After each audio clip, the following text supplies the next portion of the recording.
Hello বন্ধুরা, আমি অনু update with অনু চ্যানেলে তোমাদের স্বাগত। আমি চলে এসেছি গৃহপ্রবেশ সিরিয়ালের আপডেট নিয়ে। গৃহপ্রবেশ সিরিয়ালে তো দেখা যাচ্ছে শুভ খুব সুন্দর করে ডোনাকে শান্ত করে ওষুধ খাইয়ে ঘুম পাড়িয়ে দেয়। আজ অবধি ডোনাকে এইভাবে কেউ শান্ত করাতে পারেনি, সেটা তুলি বলে। এই জন্য রিদ্ধি তার দাদা ভাইয়ের কাছে গ্রেটফুল থেকে যায় যে সত্যি শুভর মতো মানুষই হয় না, শুভই পারলো ডোনাকে শান্ত করতে।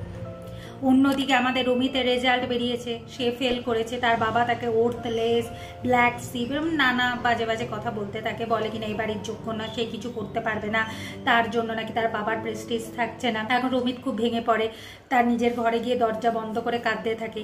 শুভ বোঝায় যে হয়তো রমিতেরও কোনো একটা ফিল্ড আছে, সেখানে রমিত অনেক নাম করবে, রয় বাড়ির নাম উজ্জ্বল করবে।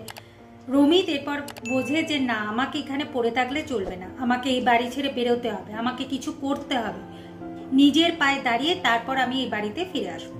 তাই রমিত বাড়ি ছেড়ে চলে যাবে, এটাই সিদ্ধান্ত নেয়। তার বাবা সেই সময়ও তাকে নানান কথা শোনায়। শুভ এরপর বলে যে না, তোমরা কেউ রমিতকে বাধা দিও না, রমিত যেটা করতে চাইছে ওকে করতে দাও, ও একদিন নিজের পায়ে দাঁড়িয়ে এই বাড়িতে ফিরে আসবে, সেদিন তোমাদের রমিতের জন্য অনেক উঁচু হয়ে যাবে। রমিত এরপর শুভর কাছে যায়, শুভকে প্রণাম করে। শুভদি, তুই একমাত্র আমাকে বুঝিলি। এদিকে সব ভাই বোনেরা রমিতের জন্য কষ্ট পাচ্ছে যে রমিত বাড়ি ছেড়ে চলে যাচ্ছে। তার মা খুব ভেঙে পড়েছে, কিন্তু রমিত আর কোনো কথা শোনে না, পেছন দিকে না তাকিয়ে সে ব্যাগ নিয়ে বাইরে বেরিয়েছে। এরপর রঞ্জিনী খুব ভেঙে পড়ে। রঞ্জিনীর এই অবস্থা দেখে রাধারানীও খুব কষ্ট পাচ্ছে। শুভ আর রাধারানী কিভাবে রঞ্জিনীকে বোঝাবে সেটাই ভাবছে।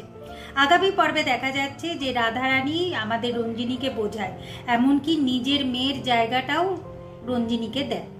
অন্যদিকে সেবন্তী এত বাড়াবাড়ি করছে যে শুভ সেবন্তীকে বলে যে তার ছেলে জীবনটা নষ্ট না করতে, আর তার আর আদ্রিতের জীবনে তৃতীয় পার্সনকে কোনোভাবেই শুভ আসতে দেবে না।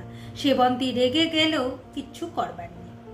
এভাবেই আজকের পর্বটা শেষ হয়ে যাচ্ছে। আশা করি আজকের পর্বটা তোমাদের ভালো লাগবে। ভিডিওটা ভালো লাগলে লাইক, শেয়ার ও সাবস্ক্রাইব করে দিও। ভিডিওটা দেখবার জন্য অসংখ্য ধন্যবাদ।